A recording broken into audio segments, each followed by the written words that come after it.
Et donc, je remercie aussi très vivement Delphine Ernotte, présidente de France Télévisions et présidente de l'UR, d'avoir accepté de participer à ce dialogue avec Roch-Olivier Maistre, le président. Alors, je ne sais pas comment l'appeler, c'était le CSA et ça devient l'ARCOM en janvier, puisque la loi a été votée. Et donc, on a la chance d'avoir deux interlocuteurs qui sont au cœur de tous ces changements, de ces mouvements qu'il y a dans l'audiovisuel français. Delphine Ernotte, puisque je dirais que le service public est quand même le pôle et le socle de stabilité du financement de la création française, que ce soit le financement de la création audiovisuelle et le financement de la création cinématographique. Et Roch-Olivier Maistre, en plus de ses missions nouvelles de lutte contre la piraterie, c'est lui qui va négocier avec les opérateurs Internet, les plateformes, les grandes plateformes, Netflix, Disney, Amazon, les conventions, c'est-à-dire leur régime d'obligation, dont les grandes règles sont fixées par le décret, mais il y a quand même beaucoup de choses à régler dans les conventions. Donc peut-être pour commencer... Et pour commencer par Delphine, parce que sinon les 50-50 vont m'engueuler, comment tu vois toutes ces évolutions du système audiovisuel et l'arrivée de cette plateforme, les avancées sur le numérique? D'ailleurs, France Télévisions, et je conseille à tout le monde d'aller sur France.tv pour voir qu'il y a maintenant du cinéma, et du très bon cinéma. Comment tu vois ces évolutions qui bousculent les chaînes, mais qui vous obligent aussi à progresser? Merci Pascal. Pour résumer un peu rapidement les enjeux que je vois pour la télévision publique, et pour les télévisions publiques d'ailleurs de manière générale en Europe, je dirais qu'il y a trois grands enjeux qu'il nous faut affronter. Le premier, c'est tout de même, et on l'observe en France comme ailleurs en Europe, la fragmentation de la société, auquel, d'une certaine façon, on peut dire que les réseaux sociaux et les médias en général contribuent. La confiance dans les institutions qui s'étiolent, qui sont contestées, et les médias font partie, pour certaines parties de la population, de ces institutions.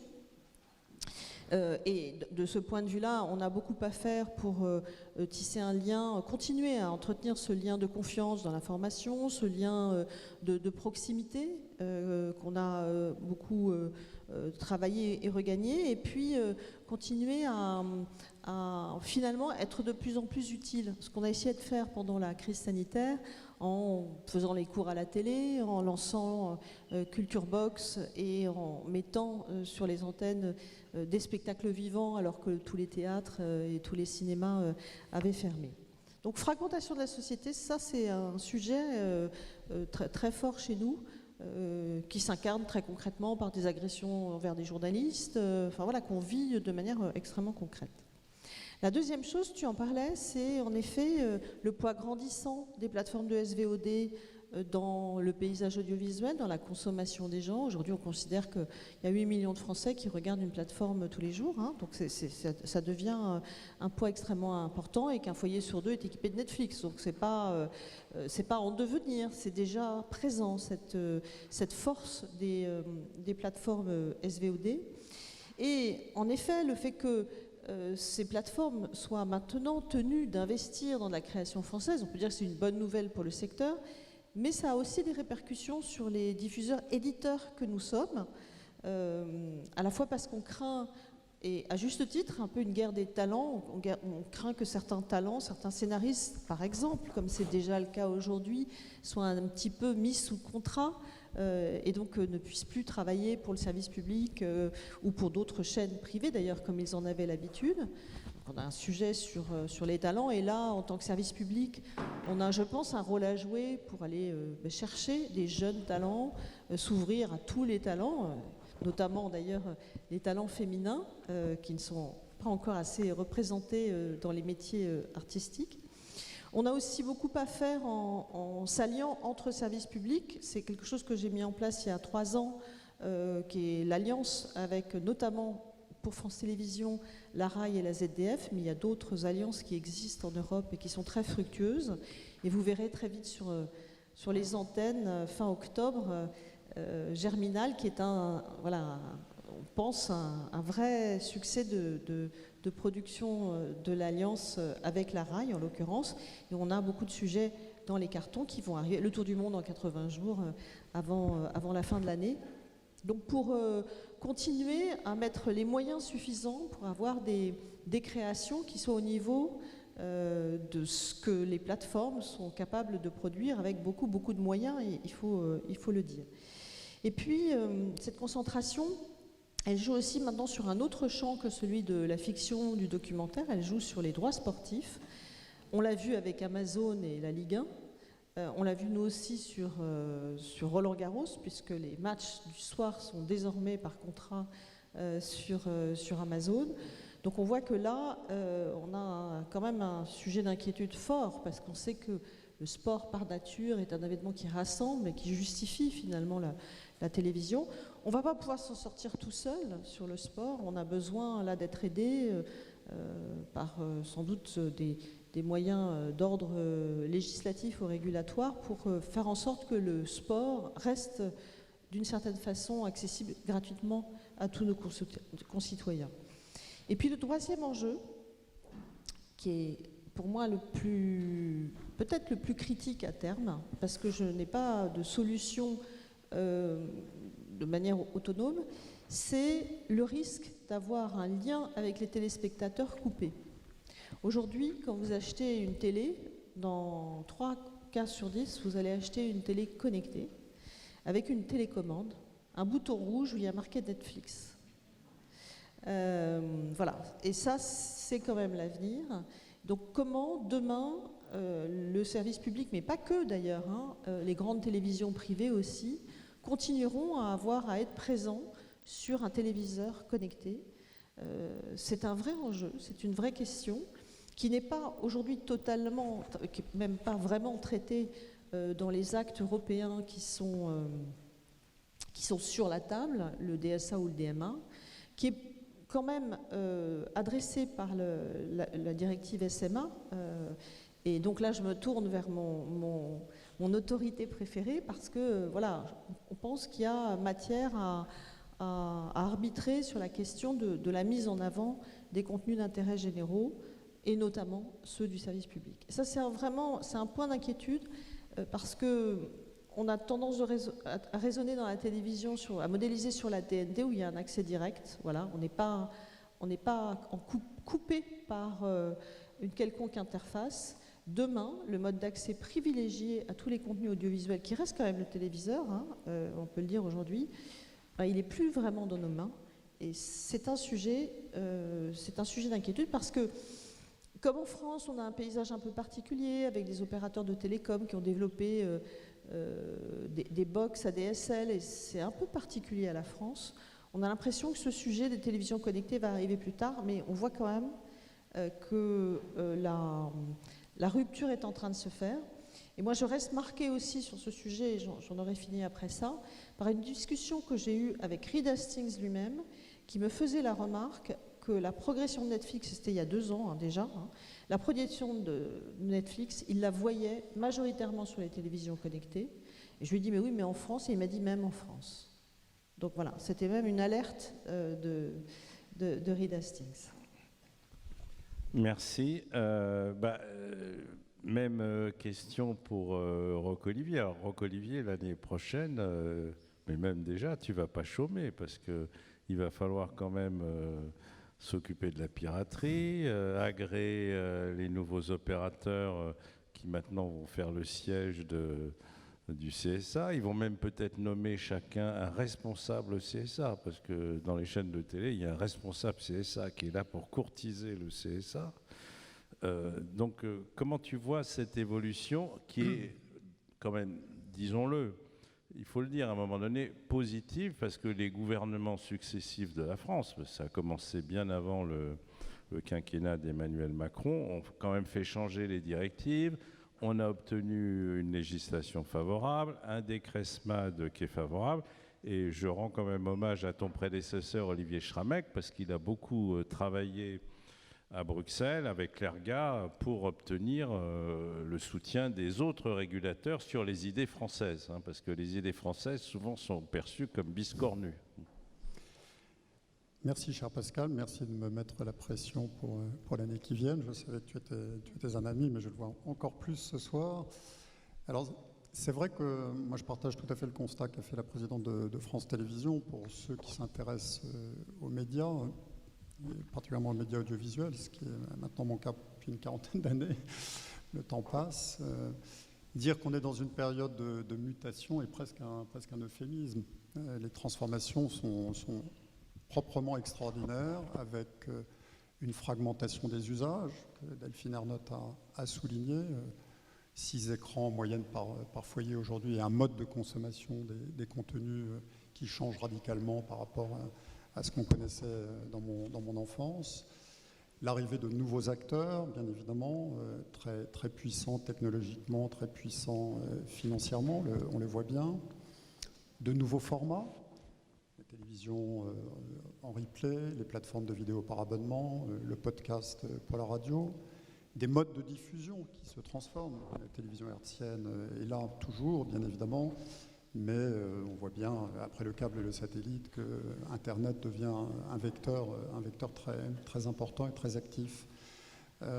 Et puis en même temps, des modèles économiques qui sont totalement bousculés par ces transformations. La publicité sur Internet qui prend des poids très importants avec des acteurs très lourds comme Facebook et Google, dont le poids économique maintenant, en termes de ressources publicitaires, dépasse très largement ce que la télévision peut percevoir de son côté. Et je suis très frappé en même temps par les accélérations assez phénoménales quand on suit l'actualité, notamment aux États-Unis, des mouvements de consolidation donc, qui sont déjà maintenant à l'œuvre depuis un assez long moment. On a eu les rapprochements Disney-Fox, Warner Discovery dans la période récente, Amazon reprenant les studios MGM, et donc des acteurs qui vont disposer d'une force de frappe sur le marché des droits audiovisuels, droits en matière cinématographique, bien évidemment, droits sportifs. On y a fait allusion avec l'illustration d'Amazon sur récupérant les droits de la Ligue 1 de football ou une partie des droits de Roland Garros. Donc on est vraiment dans un paysage qui est très bousculé, très chamboulé, je dirais même. Et ce paysage appelle à plus de régulation, toujours plus de régulation. L'histoire de la régulation, bon, que j'ai presque vu naître au début des années 80, c'est ça son histoire. Il a fallu constamment qu'elle s'adapte aux transformations de ce paysage. La loi de 1986 qu'on met en œuvre, c'est une loi qui a été modifiée presque 80 fois.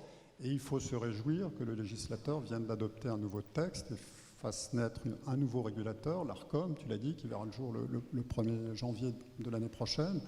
Donc l'autorité de la communication audiovisuelle et numérique, pour bien souligner que la compétence de ce régulateur s'étend de plus en plus au champ du digital.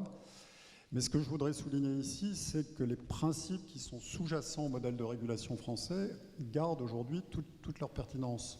Finalement, c'est une régulation qui avait 5 ou 6 dimensions. Une dimension technique, la gestion d'un parc de fréquences. On voit bien qu'il y a aujourd'hui de nouvelles problématiques techniques. Ce que vous évoquiez sur la problématique des constructeurs et de leur articulation avec des éditeurs aujourd'hui est un vrai problème de souveraineté sur lequel il faudra bien évidemment qu'on se penche. Une dimension culturelle dans cette régulation depuis l'origine. Notre modèle de régulation est bâti sur une contribution des acteurs au financement de la production audiovisuelle cinéma. Et donc aujourd'hui, avec la mise en œuvre de la directive services médias audiovisuels, on voit bien que ce principe garde toute son actualité. Une dimension profondément démocratique qui est présente dans cette régulation avec la défense du pluralisme. Et je pense que dans la période qu'on traverse, cette défense du pluralisme, des courants de pensée et d'opinion est un enjeu démocratique tout à fait fondamental et singulièrement dans l'univers digital dans lequel on évolue. Une dimension sociétale. Depuis l'origine, le législateur a considéré que les médias avaient des responsabilités vis-à-vis de la société. Et ces responsabilités, elles perdurent dans le monde digital. Comment fait-on pour que les personnes en situation de handicap gardent accès à tous les contenus dans des conditions équivalentes à tout le monde? Comment veille-t-on à une juste représentation de la société française, une juste représentation des territoires? toutes ces problématiques sociétales restent aujourd'hui d'actualité. L'un des points vraiment très importants pour le CSA au regard des problématiques du moment, j'insiste beaucoup là-dessus, on a des échéances qui sont devant nous, c'est la défense du pluralisme. Et quand je dis ça, c'est la défense d'un pluralisme au sens large du terme, c'est la pluralité des acteurs, bien évidemment, c'est la pluralité de l'offre, il faut que les Françaises et les Français aient une pluralité de choix en termes d'offres de programmes. C'est, je l'ai dit, la pluralité des courants de pensée et d'opinion. C'est un sujet tout à fait important dans nos sujets. Donc voilà, je dirais que plus que jamais, le régulateur sera nécessaire dans le paysage qui se déroule devant nous aujourd'hui. Mais c'est le moment où je dois commencer à être taquin, Roch-Olivier. Je sais que tu ne détestes pas être facétieux. On ne peut pas y échapper, parce que tu viens de dire que... Mais je peux l'être aussi, tu sais. Tu étais attentif à la pluralité des acteurs. Oh, j'ai ouï dire que tu avais été auditionné au Sénat et qu'on t'avait reproché d'avoir pris position en faveur d'une certaine consolidation dans le système audiovisuel français. Alors, je pense que tu n'as pas pris position, parce que le CSA et l'autorité de la concurrence se prononceront plus tard sur le rapprochement TF1-M6, mais est-ce que, quand on parle de pluralisme, le regroupement des deux opérateurs privés quand même les plus importants n'est pas quand même une réduction du pluralisme, même si M6, son information est quand même moins développée que celle de TF1. Alors bon, je suis très à l'aise pour répondre sur les expressions que j'ai eues à la fois publiquement et par écrit, à la fois dans les auditions au Parlement il y a peu de temps et puis dans des interviews de presse écrite. Ce que j'ai dit, c'est deux choses différentes. Un, et ça c'est le rôle d'un régulateur, le régulateur n'est pas là pour conserver, il est là pour regarder comment évolue le paysage, il est là pour anticiper, il est là pour accompagner. Notre rôle, c'est pas d'être les défenseurs d'un statu quo passé, il faut regarder le monde tel qu'il est. Et le monde tel qu'il est aujourd'hui, c'est celui que je viens de rappeler, celui que je viens de décrire. Il y a des mouvements de consolidation qui se passent aujourd'hui dans le monde, y compris dans le monde de la production, on le voit bien, avec des acteurs qui se consolident. On peut se fermer les yeux et se dire, on ignore tout ça, voilà, ne regardons pas, restons dans le statu quo, continuons tel que les choses fonctionnent, et puis on verra demain ce qui se passe. Donc voilà, ma première observation, c'était de dire, observons le monde, et le régulateur observe le monde. Et puis la deuxième, c'est qu'il y a un dossier particulier, je dirais même qu'il y a deux dossiers aujourd'hui, puisque comme vous le savez, il y a aussi un projet d'OPA qui a été annoncé par Vivendi sur le groupe Lagardère, donc il y a aussi un deuxième mouvement annoncé de consolidation. Et là, j'ai souligné d'abord, bien évidemment que le CSA était au tout début de l'instruction, puisqu'on n'a pas encore tous les paramètres du dossier de la première opération que tu as citée, notamment de paramètres qui sont très importants.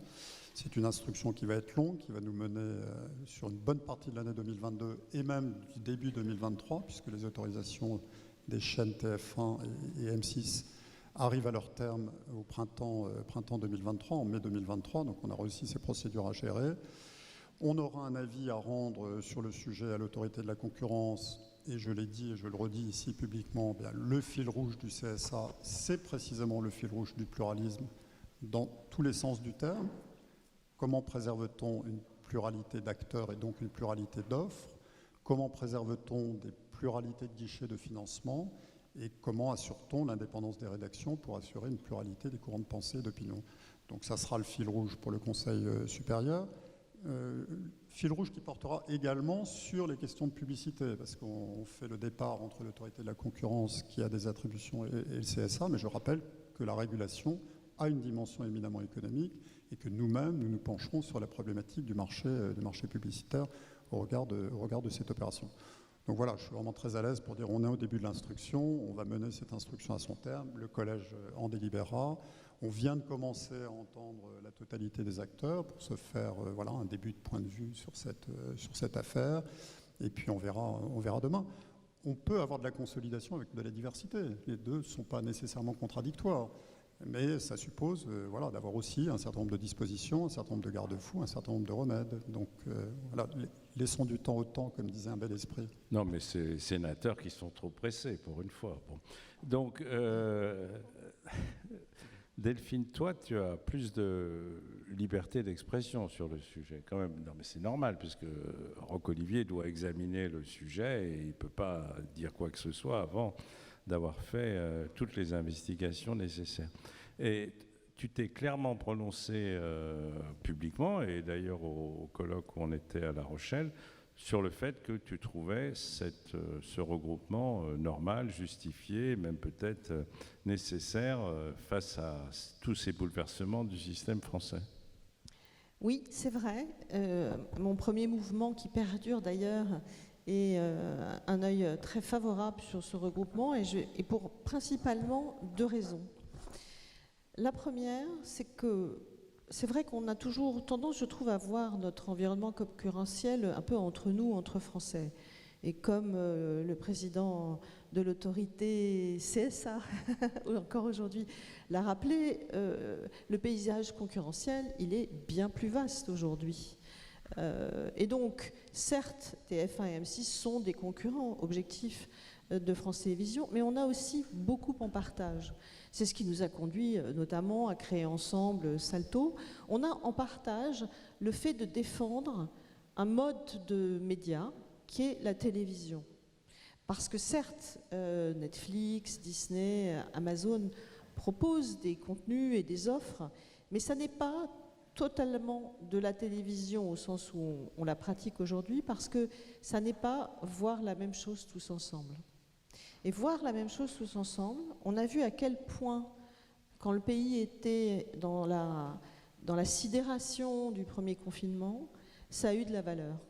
Ça a eu de la valeur parce que même si on est informé, même encore aujourd'hui, de tout ce qui se passe par divers réseaux sociaux, quand ils ne sont pas en panne, eh bien, on a besoin, et on voit un nombre de téléspectateurs toujours très important au carrefour des grandes éditions d'information, parce qu'on a besoin d'écouter, d'entendre la même chose, de partager la même chose tous ensemble. Et dans ce combat pour défendre ce qui fait un peu partie de notre culture, on peut le dire, eh bien, TF1 et M6 ne sont pas des ennemis, mais sont des alliés, bien au contraire. Et moi, en tant que défenseuse de la télévision publique, mais de la télévision avant tout, je me dis que si j'ai des concurrents dans ce secteur de la télévision qui sont bons, qui sont forts, eh bien, on sera plus forts tous ensemble pour défendre la télévision telle qu'on la pratique, même si elle évolue, évidemment, même si elle se digitalise de plus en plus. Voilà, on sera d'autant plus forts. Et cette concurrence entre nous, elle est positive aussi. Elle est positive pour le service public. Elle nous oblige à nous poser des questions, à nous remettre en question tous les jours. C'est la vertu de la concurrence, d'ailleurs. Pour aller un cran au-delà, on se rencontre aussi au niveau européen, où on doit s'allier pour défendre des causes communes entre services publics. On a besoin aussi de trouver des passerelles et des alliances avec la télévision privée. Parce qu'une des grosses difficultés de notre secteur, on le vit en France, mais on le vit aussi en Europe, c'est que nous sommes très éclatés. Nous n'avons par exemple pas un syndicat de l'audiovisuel public européen qui pourrait avoir une action de lobbying aussi forte que celle que peut avoir aujourd'hui un Google, un Amazon ou un Netflix. Et donc trouver des alliances objectives, saines, pour défendre la valeur de notre marché, je trouve que c'est très important. Donc ça, c'est la première raison. Et la seconde, là aussi, quand on regarde ailleurs en Europe, on se rend compte, c'est que, au fond, un grand groupe privé en France puissant, ça appelle à un service public fort et puissant également. Or, il y a des questions qui sont en suspens aujourd'hui sur le service public, qui, je le sais, ne vont pas être résolues dans les quelques mois qui viennent, mais qui pour autant devront être prises à bras-le-corps dès la mi-2022. C'est quel financement pour le service public au-delà de 2022, quel mode comment percevoir cette redevance qui va tomber quoi qu'il arrive, puisque le mode de perception par la taxe d'habitation va tomber. Toutes ces questions-là sont très, très, très, très importantes pour l'avenir de l'audiovisuel public, et même pour dire qu'on a un audiovisuel public d'une certaine manière indépendant et qui remplit ses missions. Et donc, c'est pas opportuniste, mais ça rappelle, en tout cas, le poids qu'a aujourd'hui le service public en France, auprès de la population. On touche 82% des gens chaque semaine, 82% des Français chaque semaine.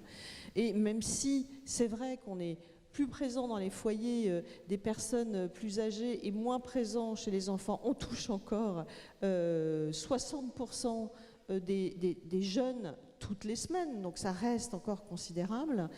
Voilà, donc comment, dans ces cartes qui se rebattent, alors certes, il y a des consolidations entre acteurs français, mais il y a surtout une force des acteurs mondiaux, d'une certaine manière, qui est en train de prendre le pas sur tout le reste. Comment, dans ce contexte, on s'assure, pour des questions de pluralisme, pour des questions aussi, d'une certaine manière, de garantir un point de repère sur l'information, la création qui soit fixe, qui irrigue aussi tout le secteur, eh bien, on se préoccupe de l'avenir du service public. Olivier ? Oui, moi je suis très, très sensible à ce que vient de dire la présidente de France Télévisions sur deux points. D'abord, son plaidoyer et sa défense de la télévision en tant que telle. Parce que c'est vrai, dans cet univers digital qui se développe, on a un peu tendance parfois à jeter le bébé avec l'eau du bain. La pandémie, d'ailleurs, de ce point de vue-là, nous a donné de bonnes leçons.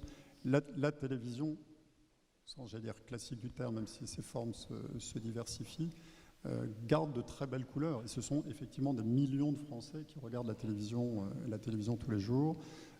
Et le chantier aussi de la modernisation de la télévision traditionnelle diffusée par voie hertzienne est aussi une dimension importante par les temps qui courent pour l'égalité des usagers entre eux. Il faut aussi, il y a 22% des Français qui ne voient la télévision que grâce à la TNT, il y en a 50% qui ont la double connexion, si je puis dire.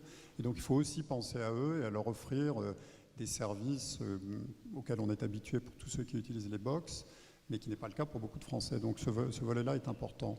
Et puis je partage tout à fait ce que vous venez de dire, chère Delphine, sur l'importance du service public. Singulièrement dans cet univers en phase de consolidation qui se dessine, les valeurs du service public, avec ce que ça veut dire sur la qualité et la rigueur d'une information, une ambition culturelle pleine et entière, avec tout ce que ça peut vouloir dire d'exigence aussi par rapport à d'autres domaines, une contribution décisive en matière d'éducation de façon générale, et puis aussi de divertissement. Ça a bien évidemment toute sa place dans le monde qui est le nôtre aujourd'hui, et j'insiste tout particulièrement sur le volet information au regard des problématiques qu'on connaît de désinformation, de développement des thèses complotistes et autres. Et ça suppose d'avoir un mode de financement à la fois pérenne, avec une stabilité, parce qu'une entreprise de ce type, je parle du service public au sens large, j'inclus la radio bien évidemment dans ce périmètre, doit avoir de la visibilité sur son financement. Et c'est important d'avoir une ressource qui soit affectée en même temps. Pourquoi ? Parce que c'est une garantie de l'indépendance de ces entreprises, de l'indépendance de leur ligne éditoriale, bien évidemment, mais aussi d'avoir un haut niveau de financement de la production. N'oublions pas que la production en France est très largement financée, que ce soit en matière de cinéma, de production audiovisuelle, par le service public.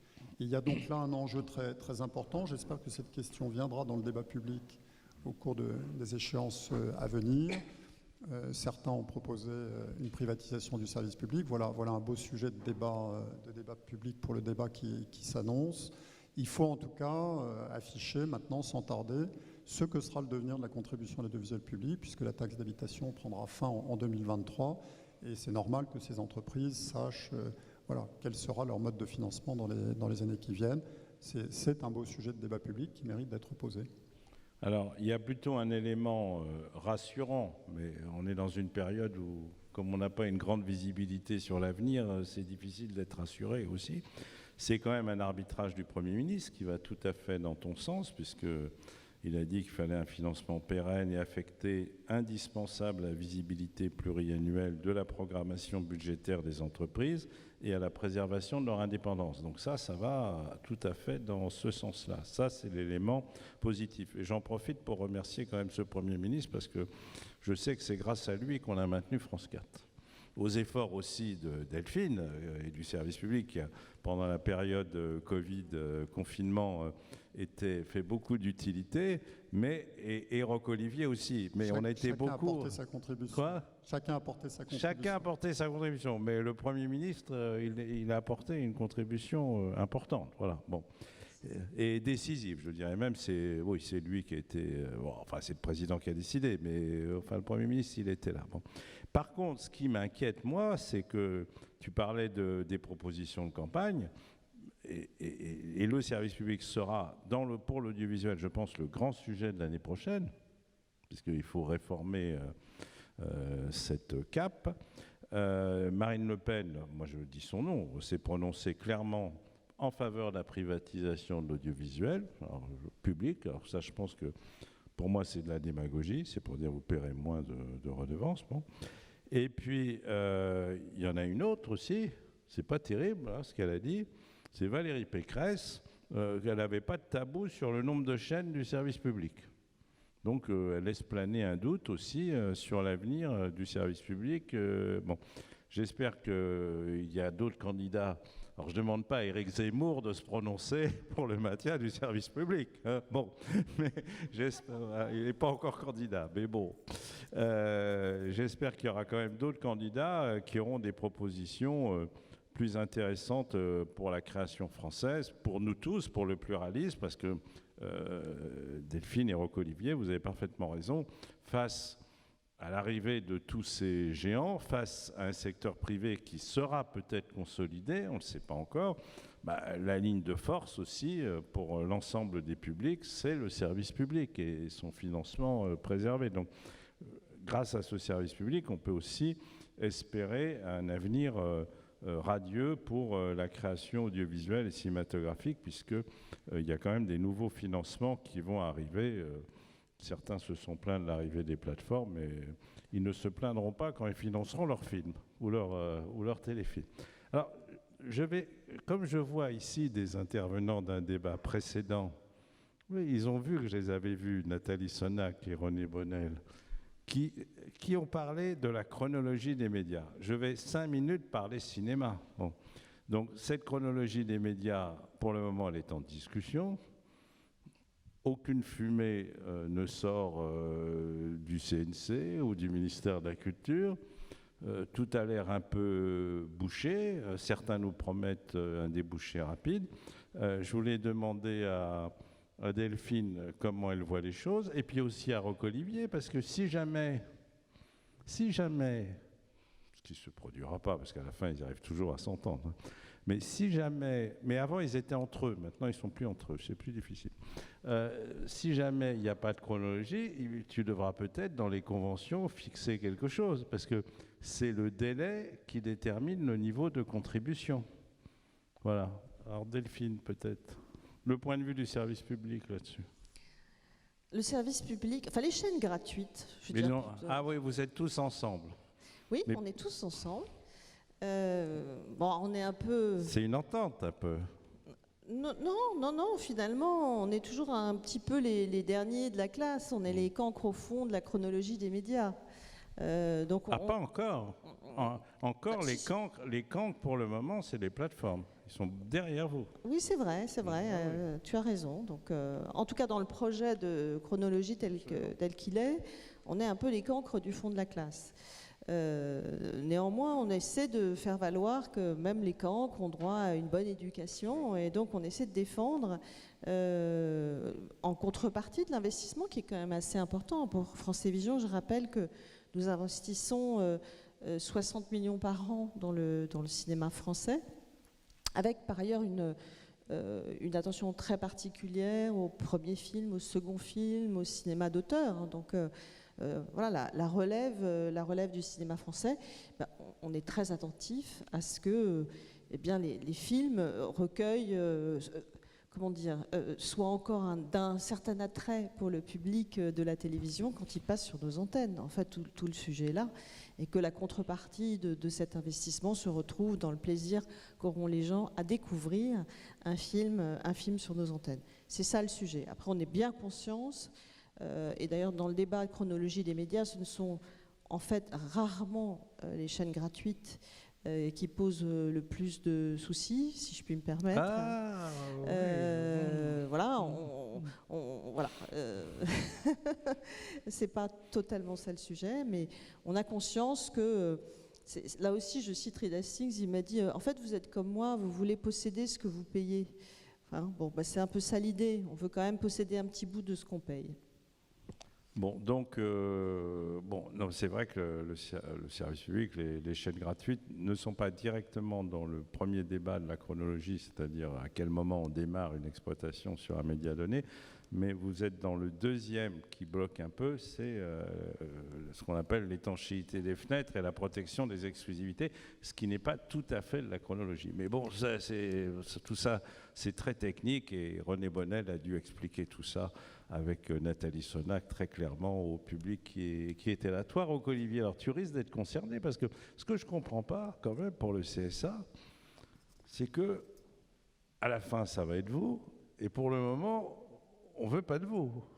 Alors, on veut déjà de nous, il faut faire un petit rappel pour l'assistance, même si beaucoup d'entre vous sont familiers du dispositif. Donc, nous sommes en train de mettre en œuvre une directive européenne qui date de 2018, qui est la directive Services médias audiovisuels, donc directive SMA, qui a été transposée dans le droit français par une ordonnance de décembre 2020, puis un décret d'application qui a été publié avant l'été, qui est le décret DISMAD, qui fixe les règles et les obligations qui pèseront sur les services de médias à la demande de façon générale.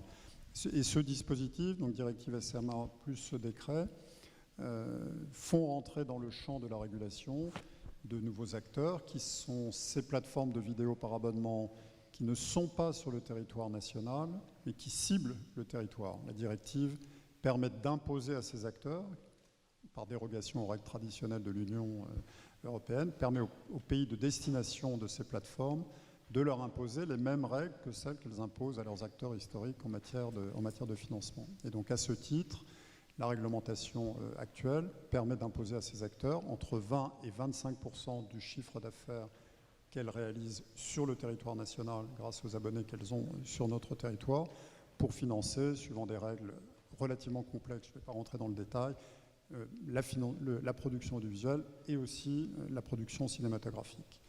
Et c'est vrai que ces niveaux d'obligation, donc j'insiste quand même sur ce premier point parce que c'est quand même un point extraordinairement positif pour toute la sphère de la production en France. C'est quand même une masse financière qui va venir dans le secteur. Et la SACD elle-même connaît cela, puisqu'elle est elle aussi intéressée par la présence de ces évidemment, acteurs. et juste pour dire qu'on est 4 ou 5 fois supérieur à tous les autres pays européens en termes d'obligations. C'est une contribution qui est très significative, c'est une contribution singulière, tu as raison de le souligner, parce qu'il y a peu de pays au sein de l'Union qui ont les mêmes règles de financement de la production que celles qui s'appliquent en France.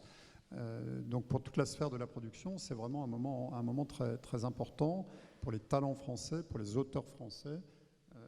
Voilà. Et deuxième obligation qui sera également très importante pour le secteur au titre de cette directive, c'est que ces plateformes devront exposer dans leur catalogue au minimum 30% d'œuvres d'origine européenne. Donc, ce qui là aussi est un appel d'air pour toute la sphère de la production européenne à l'égard de ces acteurs. Alors c'est vrai que la réglementation est connectée avec la chronologie des médias, chronologie qui nous échappe parce que la chronologie est une négociation interprofessionnelle, même si le Centre national de la cinématographie joue un rôle un peu actif dans cette affaire-là. Mais il nous intéresse, nous, directement, parce que le niveau des obligations dépend effectivement de la place dans laquelle ces acteurs vont se trouver au titre de la chronologie des médias.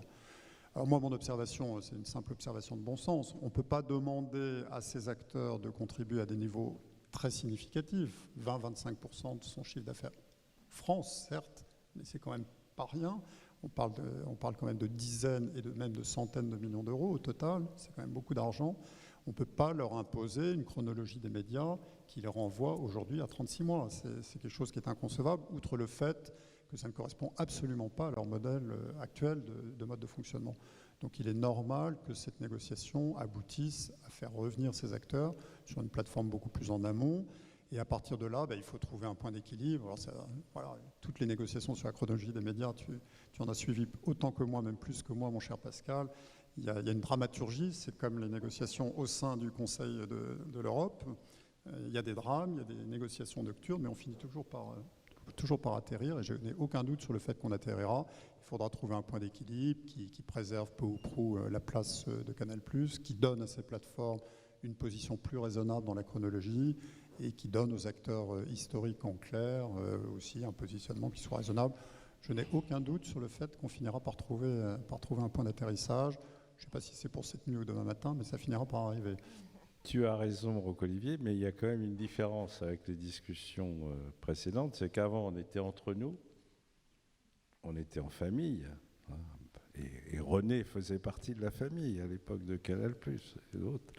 Et maintenant, il y a quand même des opérateurs étrangers, puissants, qui ne sont absolument pas soumis aux mêmes règles dans les autres pays. Là, par exemple, HBO Max vient d'annoncer son lancement dans plusieurs pays européens, et ils ont clairement dit que les films Warner passeraient sur la plateforme 45 jours après la sortie salle. Donc on est dans des délais extrêmement courts, et ça c'est sur l'ensemble, c'est pas sur la France, mais c'est sur l'ensemble des pays. Donc on a des opérateurs qui, je pense pas pour les films les plus importants, mais pour un certain nombre de films, peuvent parfaitement occulter la sortie salle, et l'œuvre devient à ce moment-là un téléfilm, et chronologie, il n'y en a pas. Voilà, c'est simple. Écoute, bien sûr, ce que tu dis est juste. En tout cas, pour voir ces acteurs depuis maintenant un certain temps, et je dis ces acteurs au sens large, parce que maintenant, dans le champ de la régulation, on passe beaucoup de temps avec ces acteurs américains pour l'essentiel. On passe beaucoup de temps avec les interlocuteurs également en charge de tous les réseaux sociaux, puisque une partie de la régulation nouvelle porte maintenant sur les réseaux sociaux, avec plusieurs textes de lois qui ont été votés, plus une réglementation européenne qui est en cours de gestation. En tout cas, sur les plateformes de vidéo par abonnement, ma perception, c'est, depuis l'origine d'ailleurs, c'est que c'est des acteurs qui souhaitent au bout du compte s'inscrire dans notre modèle. Alors certes, il y a une forme d'acculturation qu'il faut faire quand on vit au soleil de la Californie. L'exception culturelle française, ça demande un petit temps d'apprentissage. Même quand on vit en France, ça demande un petit temps d'apprentissage pour en connaître tous les ressorts. Mais si je prends un acteur comme Netflix, qui est maintenant présent sur notre territoire depuis de nombreuses années, qui participe déjà avant même la réglementation à des formes de financement de la production française, aussi son modèle repose sur la capacité à fournir aux abonnés nationaux sur les territoires des histoires issues de ces territoires. En France, des histoires françaises portées par des acteurs français dans des décors français. Et je dirais que leur modèle de financement permet, en plus d'amortir ces productions-là sur un marché mondial, donc ils y trouvent aussi leur intérêt. 20% d'un chiffre d'affaires France rapporté, je rappelle que Netflix annonce pour cette année 19 milliards de dollars d'investissement dans la production. Donc 20% d'un chiffre d'affaires France pour Netflix, c'est certes important, c'est très important pour la production française, mais il faut regarder les ordres de grandeur et raison garder. Donc voilà, je pense qu'on y arrivera. Les négociations avec toutes ces plateformes se déroulent dans un très bon climat. Il y a des sujets techniques, il y a des sujets spécifiques, c'est des acteurs qui sont exigeants dans la discussion et c'est bien normal, ils défendent aussi leurs intérêts. C'est quelque chose de nouveau, il faut arriver à franchir cette étape. En tout cas, on fait tout pour y arriver et je suis confiant sur le fait qu'on y arrivera. Donc tu es optimiste. C'est mon tempérament, tu as réussi. Non, mais il a sûrement réussi à convaincre Ed Astin que, moi j'ai pas réussi, qu'un film de cinéma devait sortir en salle bien avant Netflix. Mais lui, je ne me résous pas à une vision sombre de notre pays. D'accord. Je pense qu'on est un pays qui a des talents, qui a des ressources, qui a de vraies capacités, qui a un talent pour se projeter dans l'avenir. On a là une chance, on a des opérateurs entre nous. Bon, il faut trouver les bonnes voies de négociation, les bons points d'équilibre. Je pense qu'on finira par y arriver. Non, mais tu as raison. Je pense qu'on y arrivera. Et de toute façon, la force injuste de la loi est toujours là pour suppléer à la bonne volonté. C'est des acteurs qui sont légalistes. Je veux dire, aux États-Unis, le droit, c'est le droit. La règle est la règle. Bon, là, il y a une directive européenne qui s'applique sur l'ensemble du continent. Elle est connue. il y a un décret qui s'applique en France. Bon, voilà, je pense Tu as que les raison, étapes mais ça, c'est s'inscrivent les dedans. obligations sur la chronologie. Ce qui est écrit dans la directive est légèrement Oui, différent. mais là aussi, laissons du temps au temps. Ça serait dommage de ne pas avoir un peu de suspense sur ce sujet. Bon. Alors, je vais poser à Delphine et après à Roch-Olivier une question qui intéresse beaucoup de personnes ici. C'est sur la diversité et l'égalité, la parité, en fait. Parce que c'est toi, Delphine, qui a quand même lancé le mouvement des télévisions. Tu as d'ailleurs constaté que, par exemple, la place des réalisatrices dans la fiction ne correspondait pas du tout à leur place, mettons, à la sortie de la Fémis, qui est quand même un indicateur. Et j'aimerais savoir où tu en es des actions que tu mènes, à la fois sur la parité et aussi sur la diversité étant un sujet beaucoup plus compliqué à traiter, puisque c'est difficile de le compter. Et puis après, le CSA, avec Carole aussi, qui s'intéresse au sujet et qui le suit, qu'est-ce que vous observez? Est-ce que ça progresse? Est-ce que ça stagne? Est-ce que ça recule? On ne sait jamais. Merci Pascal de faire d'ailleurs ce distinguo entre mixité et diversité, parce que je pense qu'il faut garder distincts ces deux sujets, les travailler tout autant l'un que l'autre, mais bien les garder distincts. Alors sur ce premier de la mixité, donc c'est pas un sujet nouveau. On a commencé d'ailleurs sous l'égide et le contrôle du CSA à avoir une vraie mixité dans les sachants et les sachantes. Et donc ce qu'on appelle les experts qui interviennent sur les plateaux dans les différents magazines de France Télévisions. Donc en 2015, je crois qu'on était à 25% de femmes expertes sur nos plateaux. Et en 2020, je cite le chiffre du CSA, on est à 49%. Donc on peut dire que voilà, il nous manque 1% pour être dans une parité parfaite. Donc ça, c'est un vrai travail qui oblige à compter émission par émission, jour après jour, semaine après semaine, le nombre d'experts, et puis de mettre en place aussi tous les outils qu'il faut pour avoir des répertoires, des catalogues de femmes qui sont spécialistes de tel ou tel sujet et qui sont d'accord et formées pour intervenir sur un plateau de télévision. Bon, ça montre bien que voilà, on peut le faire puisqu'on y est arrivé. Il faut toujours rester vigilant parce que c'est pas un sujet qu'il faut lâcher ne serait-ce que quelques mois. Il faut garder un œil quasiment quotidien sur ce sujet-là. Maintenant, la mixité, ça ne se résume pas aux expertes. Tu l'as dit, Pascal. Il y a la question de la présence des femmes dans les fictions, par exemple, des personnages féminins. Là aussi, on a beaucoup progressé. Mais quel rôle elles incarnent? Quelles histoires on raconte? Est-ce qu'au fond, on reproduit un peu des histoires déjà vues, une forme de stéréotype qu'on a tous en nous, hein, ou est-ce qu'on essaie de diversifier les regards? Alors, sur la mixité, on a beaucoup discuté avec le collectif 50-50. On a pris des engagements pour avoir un nombre de femmes réalisatrices de fiction, de télévision et de réalisatrices de cinéma qui progressent. On avait pris en 2021 l'objectif d'être à 30%. Aujourd'hui, on est à 33%. Là aussi, on compte. Et je me dis que peut-être que d'ici la fin de l'année, on sera à 35%. Maintenant, on a compté les femmes réalisatrices.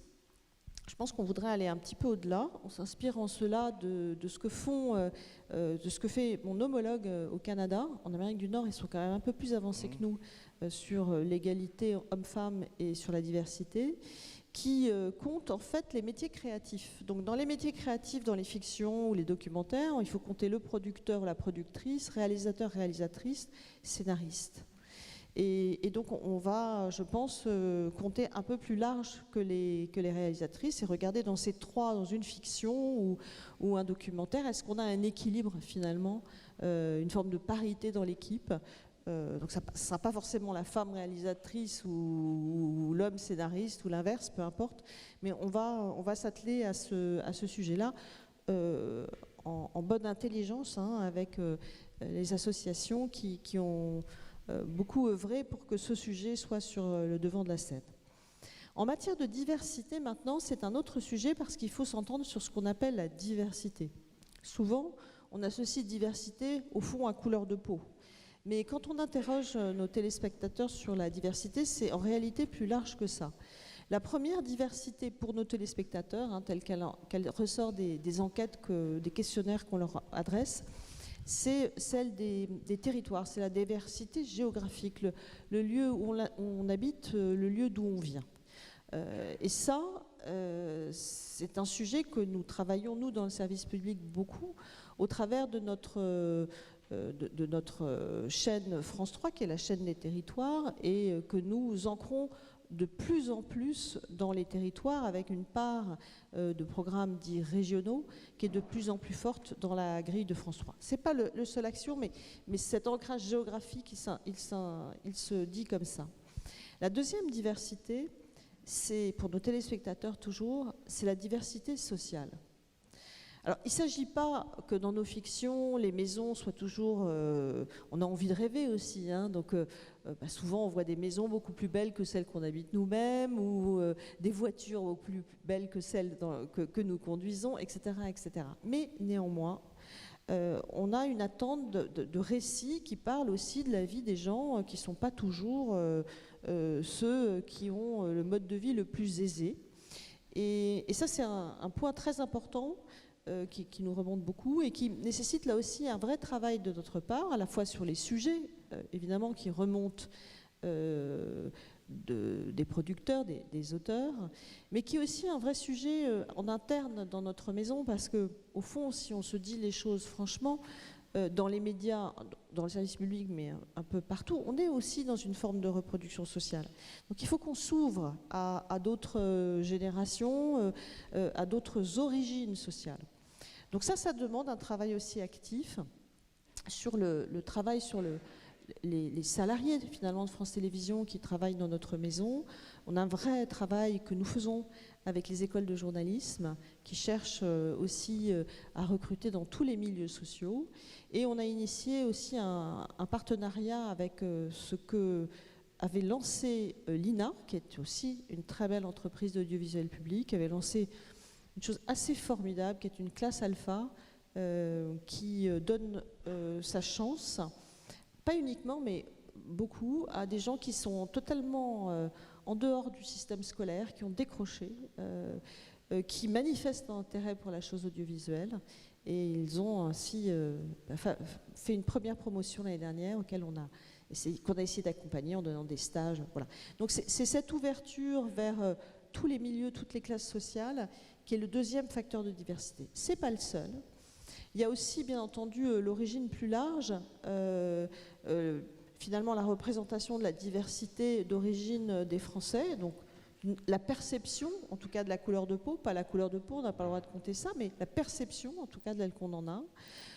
On a aussi ce sujet de représenter toute la France, et en particulier nos compatriotes d'outre-mer, en particulier pour la diaspora ultramarine qui vit dans l'Hexagone.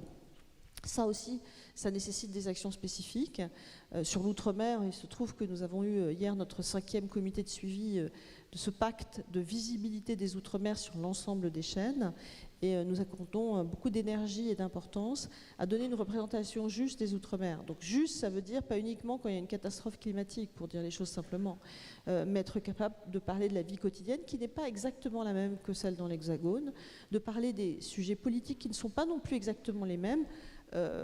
Et je prends pour exemple un fait politique très très important qui va avoir lieu normalement au mois de décembre, qui est le référendum en Nouvelle-Calédonie. Et puis, je ne m'arrête pas là, il y a aussi la question du handicap, qui est au sens large beaucoup plus représentée dans la population finalement qu'on veut bien l'admettre. Quand on vieillit, qu'on entend moins bien ou qu'on voit moins bien, on vit une forme de handicap. Et là-dessus aussi, on doit énormément progresser dans une forme de banalisation, montrer que le handicap, ça fait partie de nos vies à tous, qu'on peut être handicapé et être un athlète. C'est pour ça qu'on a tenu à diffuser avec une attention et des plages horaires très très importantes les Jeux paralympiques, parce que c'est quand même des leçons de vie absolument extraordinaires. Et je dois dire que ces Jeux paralympiques de Tokyo ont connu beaucoup de succès, parce que c'est c'est aussi un message d'espoir et de courage, au fond, et de résilience pour nous tous. Donc voilà, je ne veux pas faire un panorama, mais ça nécessite là aussi une action résolue. Et quand je dis action résolue, ça passe obligatoirement de mon point de vue, par une manière de rendre compte de là où on en est aujourd'hui. Donc oui, compter, alors pas sur des critères interdits par la loi, mais quand même compter là où on en est aujourd'hui pour mesurer quelle progression on peut avoir dans l'avenir. On s'y attelle. Et j'ai bon espoir aussi que nous progressions, parce qu'on a su le faire sur la mixité et on continuera à le faire. Et nos téléspectateurs attendent une meilleure représentation de la diversité de la population française sur nos antennes. Alors, Olivier, naturellement, ça c'est aussi un sujet très très suivi par le CSA qui regarde, qui fait aussi des recommandations aux chaînes. C'est des engagements qui peuvent être pris dans les conventions et s'appliquer non seulement aux chaînes mais aussi aux plateformes. Alors, quelle est là ta vision? Vous avez publié un rapport, je crois, il n'y a pas très longtemps. J'avais l'impression que ça stagnait un peu, mais bon. Alors, la présidente de France Télévisions a tout dit et bien dit. Donc, d'abord, je partage assez son observation sur le fait de distinguer la problématique de la parité de la problématique plus générale de la diversité. Premier point que je souhaite rappeler, c'est que d'abord, la loi fait obligation aux opérateurs de télévision d'assurer une juste représentation de la diversité de la société française. Et la question de la parité ou de l'égalité entre les femmes et les hommes est également mentionnée dans la loi de 86. Donc c'est quelque chose qui est dans notre corpus juridique.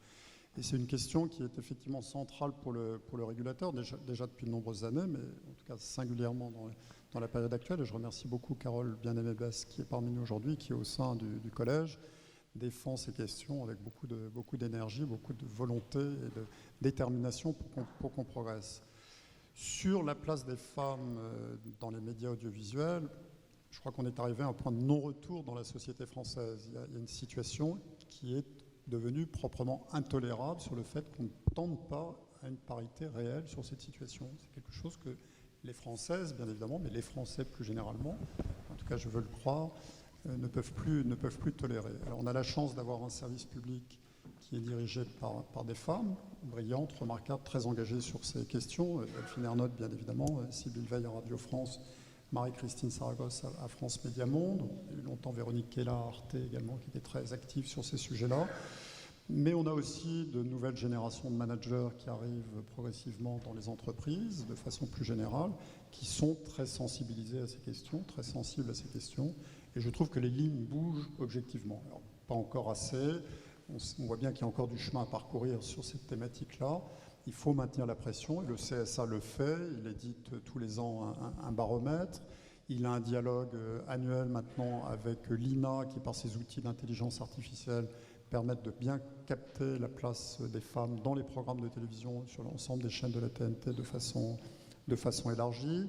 On porte des événements, Nathalie Sonac l'a longtemps défendu au sein du CSA, sur le sport féminin, par exemple. Tous les ans, on a un rendez-vous annuel pour promouvoir le sport féminin. Donc il faut maintenir ces rendez-vous périodiques. Delphine Ernotte a raison, c'est des sujets, une minute d'inattention, et c'est vite 2 pas en arrière. Tous les managers connaissent bien ça. Si on ne porte pas une attention constante et déterminée à ces sujets-là, on peut très vite reculer. Donc on progresse sur ce terrain-là.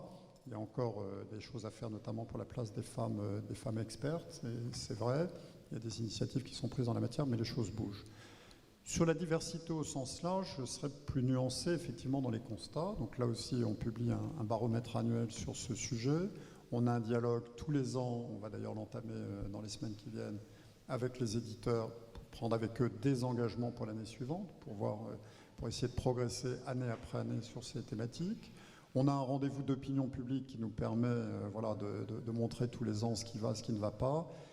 Et on voit bien que c'est des thématiques sur lesquelles il faut bouger. Delphine Ernotte a raison de le souligner.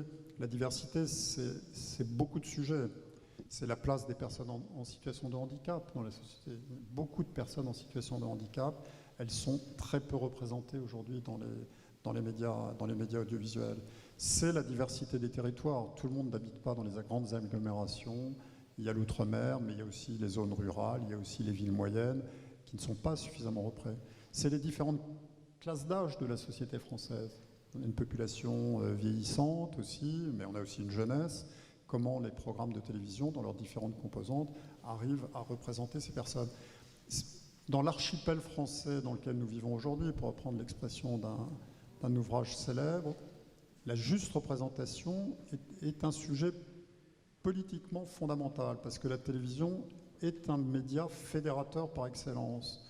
Et si on ne se retrouve pas dans ce média, eh bien, il y a un sentiment d'abandon, il y a un sentiment d'exclusion, et du coup, on se manifeste ailleurs. La société française l'a vécu il y a très peu de mois encore. Et donc, il y a une vraie responsabilité des médias audiovisuels à assurer cette représentation.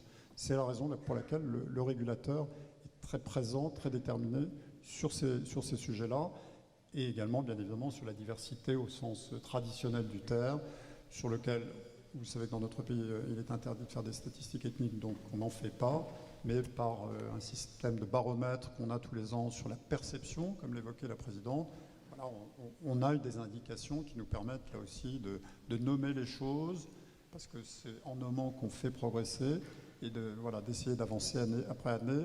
Et on a encore, sur ces thèmes-là, je le souligne, beaucoup de pain sur la planche. Merci. Malheureusement, je vais devoir vous demander de clôturer là-dessus, parce qu'on a un timing à respecter, même si tout est très intéressant. Si vous pouviez conclure là-dessus, qu'on puisse accueillir quelques questions du public, ce serait gentil de votre part. Merci. Qu'est-ce que vous me dites? Que je dois arrêter mon débat, c'est ça? Oui, exactement, pour recueillir quelques questions du public et malheureusement clôturer cette assemblée. Mais je vais le faire, mais j'aurais bien aimé le savoir avant. Vous savez, moi, quand j'étais jeune, j'étais joueur de football. Je savais quand je commençais le match et je savais quand je le terminais. Bon, voilà. Mais on va peut-être donner... Non, je voulais aborder un sujet, mais on ne l'abordera pas. C'était quand même le fait que... Non, mais je peux dire un mot, c'est sur l'Europe quand même. C'est que j'ai trouvé que l'Europe politique avait fait le boulot, hein, honnêtement, les directives.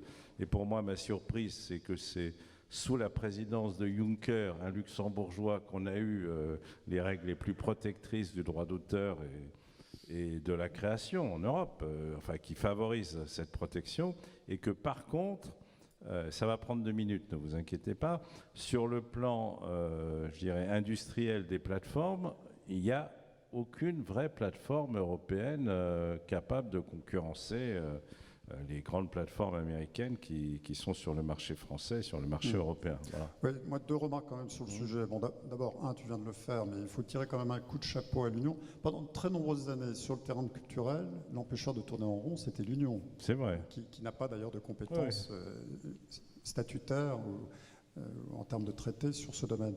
Et donc pendant très longtemps, Bruxelles s'était allé ferrailler pour défendre notre système de protection du cinéma et d'une façon générale l'exception culturelle. On a eu 2 initiatives quand même marquantes sur la protection du droit d'auteur et sur la directive services médias audiovisuels, qui sont vraiment des initiatives de l'Union qui prend conscience de la nécessité de protéger son modèle culturel. Et puis on a une nouvelle initiative de la Commission qu'il faut saluer quand même, qui est les 2 projets de règlement qui sont actuellement sur la table, portés par Thierry Breton et Mme Vestager notamment, sur le DMA, le DSA, qui sont 2 nouveaux régimes de responsabilité applicables aux grands acteurs systémiques de l'Internet, 20 ans après la directive e-commerce. Ils sont en cours de négociation. On espère que les choses vont aboutir. C'est quand même un domaine sur lequel l'Europe montre un peu le chemin de ce que pourrait être un début de régulation de ces grands acteurs de l'Internet. Donc un petit coup de chapeau. Et 3e observation, en tout cas vu du point de vue des régulateurs, la dimension européenne devient chaque jour un peu plus centrale. Tu as évoqué le réseau des régulateurs européens. On passe maintenant beaucoup de temps ensemble à partager nos expériences, à dialoguer ensemble avec la Commission européenne pour porter ensemble une série de chantiers, le niveau européen étant le bon niveau. Delphine, tu as le droit de dire un mot. Hein. Bon. Oui, non, mais c'est vrai que là, avec ma casquette télévision et radio publique européenne, on passe beaucoup de temps, et c'est du temps utile à aligner les positions des services publics en Europe, et on le fait de plus en plus facilement. Et moi, personnellement, je passe de plus en plus de temps auprès des députés européens pour essayer de convaincre, et en soutien, finalement. Et je rejoins tout à fait le président de ces 2 textes qui sont des avancées majeures pour nous. C'est pas non plus l'alpha et l'oméga, il y a d'autres choses à faire, mais enfin c'est quand même une pierre qui marque un vrai tournant pour moi, très positif. Donc là on est plutôt on est activement en soutien et du DSA et du DMA. Voilà. Alors, est-ce qu'il y a des... C'est ça, il peut y avoir des questions. Tout à fait, là, on va rentrer du coup dans les arrêts de jeu. Merci infiniment pour ce débat. Est-ce que quelqu'un voudrait poser quelques questions? Les questions, ce n'est pas les arrêts de jeu. Hein. Très bien. On est toujours dans le jeu. Là. Alors, on est encore dans le jeu, c'est la fin du match. Est-ce qu'il y aurait des questions encore pour ces messieurs, dames? Oui, une question par ici. Bonsoir. Bonsoir Delphine Ernotte-Quincy, bonsoir Madame la Présidente, bonsoir Roch-Olivier Mestre, bonsoir à tous, je m'appelle Philomène, je suis un peu blogueuse en création, mais surtout journaliste culture et cinéma, freelance. J'ai une question sur la diversité, ce que moi j'appelle le côté multiculturel de la représentation à la télévision française sur le PAF. Le paysage audiovisuel français. Je suis originaire d'une ancienne colonie, et qui n'était plus une colonie quand je suis née. Je suis née au bord de l'Atlantique, en Afrique subsaharienne, un pays qu'on appelle le Bénin. Et j'ai grandi ici. Je suis arrivée enfant, et j'ai grandi ici.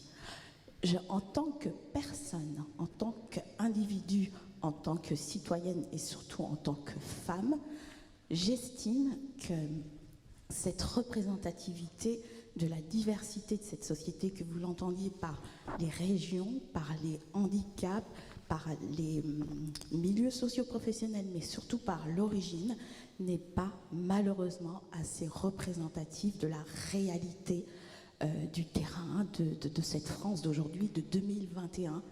Donc j'aimerais savoir si vous allez vous orienter vers quelque chose qui ressemble à ce qui se fait aux États-Unis, pour ne pas parler de ce continent d'où vient toujours tout, pas de financement s'il n'y a pas d'aspect multiculturel dans un projet.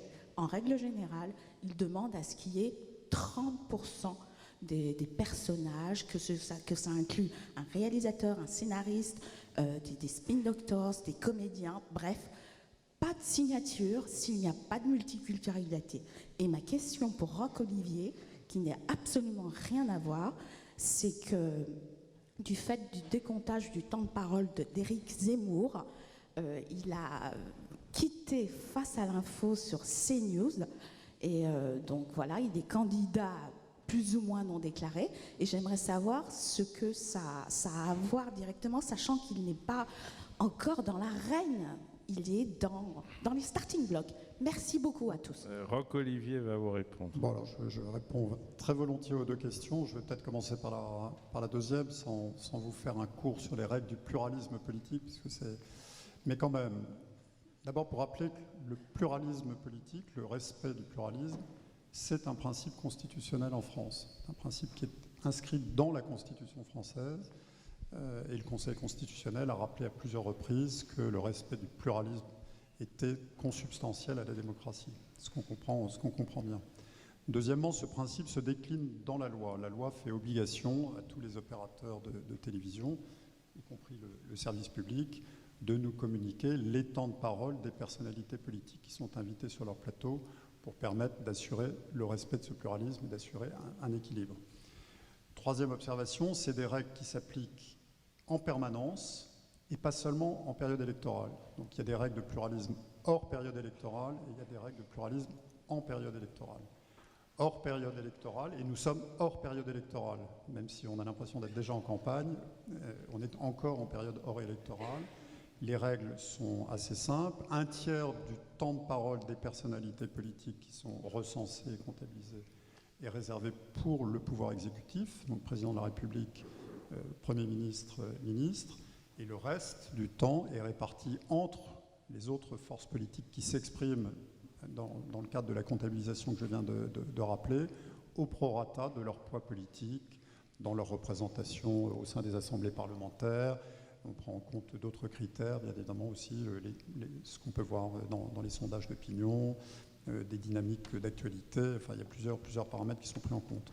Et on fait un bilan tous les trimestres. Je dis bien, on est hors période électorale. Tous les trimestres, on fait le point avec l'ensemble de ces acteurs pour leur dire, bah là, vous êtes en retard sur tel type de formation, il faudrait que vous mettiez plus l'accent sur Monsieur Mélenchon, Madame Le Pen, Monsieur Bertrand, ou telle autre personnalité en fonction des constats qu'on est amené à faire. C'est un exercice qu'on fait en transparence totale. C'est des chiffres que vous trouvez sur le site du CSA. C'est des chiffres que je communique en permanence au président du Sénat, au président de l'Assemblée nationale, au président de tous les groupes parlementaires qui siègent à l'Assemblée nationale ou au Sénat, et aux formations politiques. Et puis ensuite, il y a les campagnes électorales.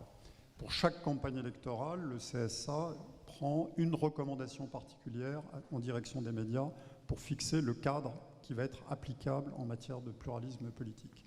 Donc on va en prendre un très prochainement pour le référendum, le 3e référendum qui va se dérouler en Nouvelle-Calédonie, et on contrôlera les opérations qui se dérouleront durant ce scrutin, y compris l'organisation de la campagne de tous ces acteurs dans les médias audiovisuels, puisqu'on fixe les temps de parole et on contrôle notamment les clips de campagne qui sont produits par chacune des formations. Et de la même façon, on va adopter très, très prochainement, c'est imminent, la recommandation qu'on va prendre pour l'élection présidentielle à venir, qui fixera les règles applicables aux médias. Pour la présidentielle, je vais me faire gronder pour être trop long par monsieur, je suis dans la réponse aux questions. Pour la présidentielle, les règles sont relativement simples. Du début de la recommandation du CSA jusqu'à la publication par le Conseil constitutionnel de la liste officielle des candidats à l'élection. Dans cette période, pour 2017, la recommandation du CSA démarrait au 1er février. Donc, du 1er février jusqu'à la publication par le Conseil constitutionnel de la liste des candidats, les chaînes sont tenues de respecter un principe d'équité. Il faut que tous les candidats déclarés ou présumés candidats, parce que les personnalités, ça n'échappe à personne, qui ne sont pas déclarées, mais dont on peut penser qu'elles seront candidats, doivent être traités de manière équitable, au regard, là aussi, de leur poids respectif dans la vie politique, des dynamiques de sondage, des dynamiques de campagne. Et les rédactions connaissent bien ces règles du jeu. Et puis ensuite, quand la campagne officielle a démarré, pour la présidentielle, c'est un principe d'égalité stricte entre les candidats. Il n'y a plus d'équité. Tout le monde est traité à la même enseigne. Et là aussi, on organise la campagne officielle avec les répartitions et le contrôle des clips qui sont diffusés par les candidats. Sur Éric Zemmour, journaliste, éditorialiste, on a considéré, le CSA en tout cas, tel que la loi est faite, a considéré que tant qu'il était dans le commentaire de l'actualité politique, comme tout journaliste politique peut être amené à faire, tant qu'il était dans la défense de ses idées comme un éditorialiste peut être amené à le faire, on a considéré qu'il n'était pas une personnalité politique au sens de la loi, et donc il n'était pas comptabilisé. Et donc je le redis ici, les journalistes, bien évidemment, et les éditorialistes n'ont pas vocation à être comptabilisés. La loi cible bien les personnalités politiques.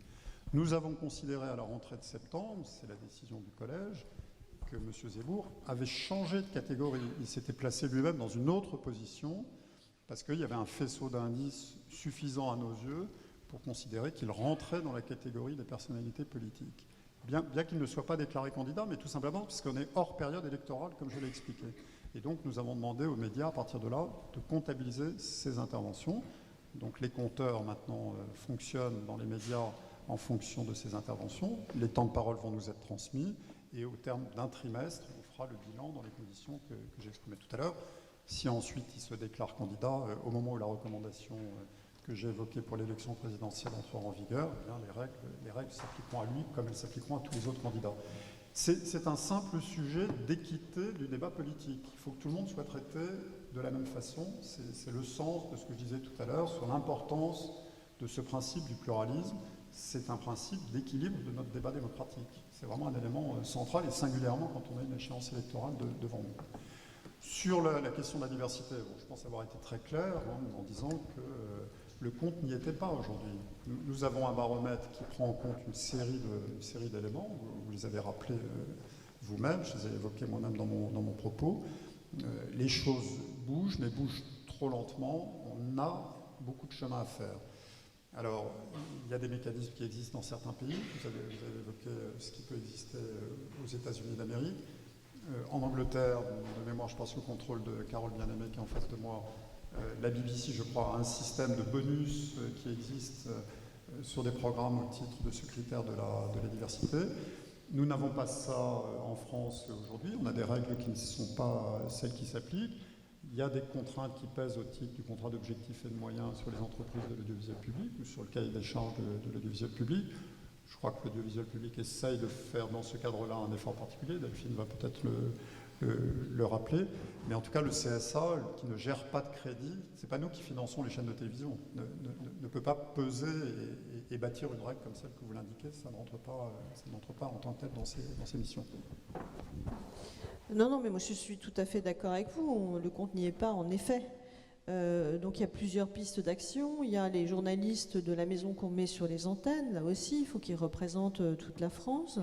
Et puis les invités sur les plateaux, comme on a fait ce travail sur les experts, les sachants, ils sont aussi de toutes les origines.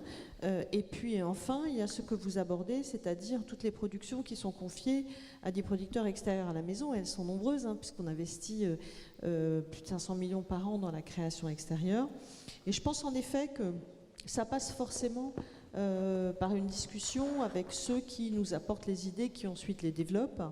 Alors ces discussions, on a commencé à les avoir, évidemment, mais on sent qu'il va falloir aller un cran plus loin, de la même manière qu'il va falloir aussi aller chercher des nouveaux talents, aller chercher des nouveaux scénaristes, des nouveaux auteurs qui sont aussi d'une génération peut-être un peu différente, plus jeune, et c'est aussi à ce à quoi on s'emploie dans un certain nombre de dispositifs pour faire émerger ensuite ceux qui feront un peu plus régulièrement des productions. Donc c'est tout un ensemble de mesures. Moi je suis d'accord avec vous que le compte n'y est pas. Maintenant nous, dans le service public, en tout cas on compte. On compte et on pourra dire, on a progressé ou pas progressé. Ça n'ira jamais assez vite parce qu'on a envie que les choses aillent plus vite, à juste titre d'ailleurs. Mais en tout cas, on rendra compte de notre action et on est ouvert aussi aux discussions, aux idées d'amélioration ici ou là. Oui, j'ajoute par rapport à votre question qu'on a une concurrence qui est intéressante de ce point de vue-là avec les plateformes de vidéo par abonnement qui sont, comme on le sait ici, américaines pour l'essentiel et qui donc véhiculent les usages de la culture américaine où ces questions sont souvent mieux prises en compte dans la production audiovisuelle. Donc, nous sommes d'ailleurs en dialogue nous-mêmes avec elles. Ça peut être aussi une source d'inspiration pour nous. Merci Delphine, merci Roch-Olivier. Je crois qu'on va s'arrêter là, oui, tout à fait. On s'arrête là, le match est terminé. Le match est terminé. Bon, voilà. On remercie vraiment très chaleureusement pour leur présence et leur temps, Madame,